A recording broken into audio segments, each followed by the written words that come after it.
Apakah maksud tanggungjawab sosial?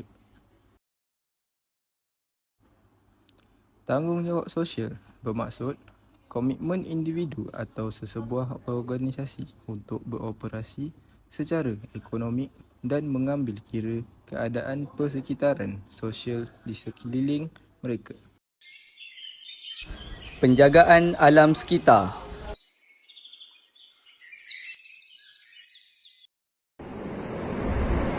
Definisi alam sekitar: segala benda hidup dan bukan hidup yang wujud secara semula jadi dari permukaan bumi atau sebahagian darinya. Tanggungjawab sosial juga boleh diberikan dalam bentuk meningkatkan penjagaan alam sekitar. Adakah alam sekitar hanya hutan sahaja? Tidak, ia meliputi udara, air dan darat.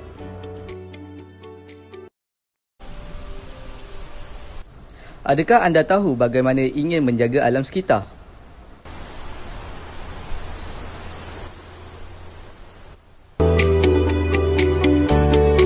Langkah-langkah menjaga alam sekitar boleh dibuat melalui kempen alam sekitar. Contoh kempen-kempen yang boleh dilakukan ialah kempen Cintailah Sungai Kita dan kempen Kita Semula. Selain itu, kita boleh membuat penanaman semula pokok, mengutip sampah di tepi pantai, program gotong royong dan sebagainya.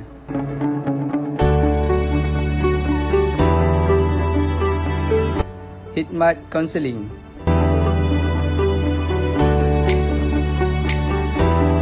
Khidmat kaunseling mempunyai kemahiran dalam bidang psikologi dan kaunseling. Khidmat kaunseling ini dapat membantu dan membimbing klien yang mempunyai masalah.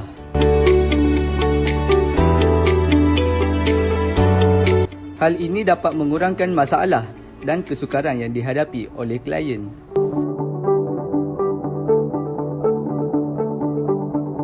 Sokongan kaunseling sangat diperlukan bagi membantu mereka yang menghadapi masalah supaya dapat membuat keputusan dengan tepat.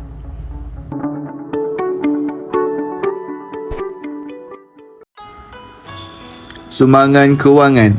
Individu, organisasi atau badan dan korporat boleh memberi bantuan berbentuk kewangan dan pembiayaan kepada masyarakat yang benar-benar memerlukan.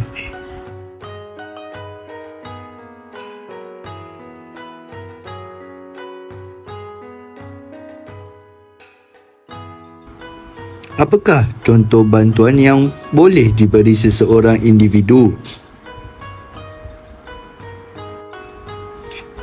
Sebagai contoh, seseorang itu boleh berikan berupa wang ringgit, makanan dan keperluan asas. Puan, boleh saya tahu apakah contoh sumbangan yang boleh diberi oleh sesebuah organisasi? Pada pendapat saya, Irfan, sesebuah organisasi itu boleh memberikan kewangan dan dari segi tenaga bagi membantu golongan yang memerlukan. Apakah tujuan sebenarnya program bantuan kewangan ini dijalankan? Tujuan sebenar program ini dijalankan adalah untuk membantu terutamanya golongan berpendapatan rendah, orang kurang upaya, anak-anak yatim, ibu tunggal dan miskin.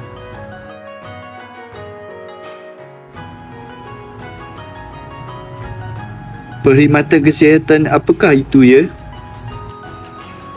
Merupakan perbuatan atau tindakan yang dilakukan bagi memenuhi keperluan kesihatan dan kesejahteraan fizikal dan psikologi. Antara kepentingan kesihatan ialah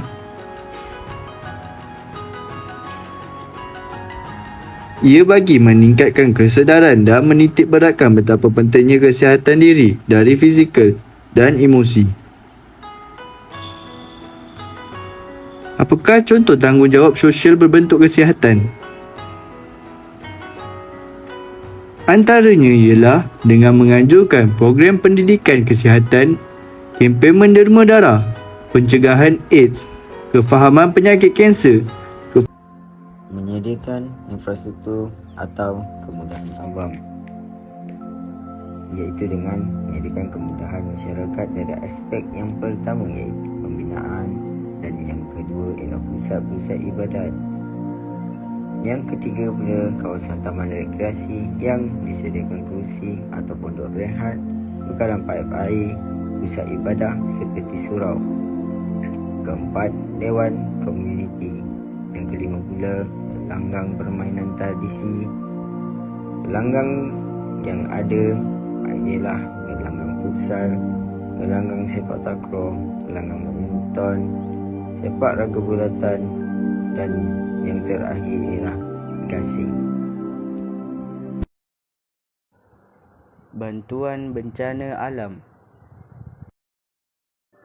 Tanggungjawab sosial juga bertujuan meringankan beban sementara yang ditanggung oleh individu yang terlibat dengan bencana alam dan musibah seperti banjir dan kebakaran yang boleh menyebabkan kerosakan atau kemusnahan harta benda.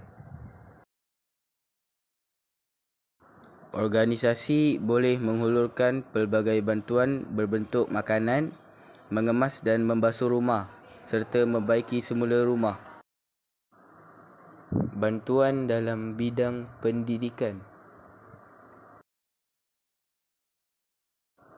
Individu, organisasi dan korporat seharusnya memberikan sokongan pendidikan kepada pelajar-pelajar fakir miskin, termasuk membantu siswaza-siswaza menyediakan diri mereka masuk ke alam pekerjaan dan keusahawanan, seperti menyediakan kursus dan latihan yang strategik, sumbangan peralatan komputer, sumbangan pakaian, beg sekolah, menyediakan kelas tambahan, membekalkan buku dan naskah surat khabar berbahasa Inggeris dan sebagainya.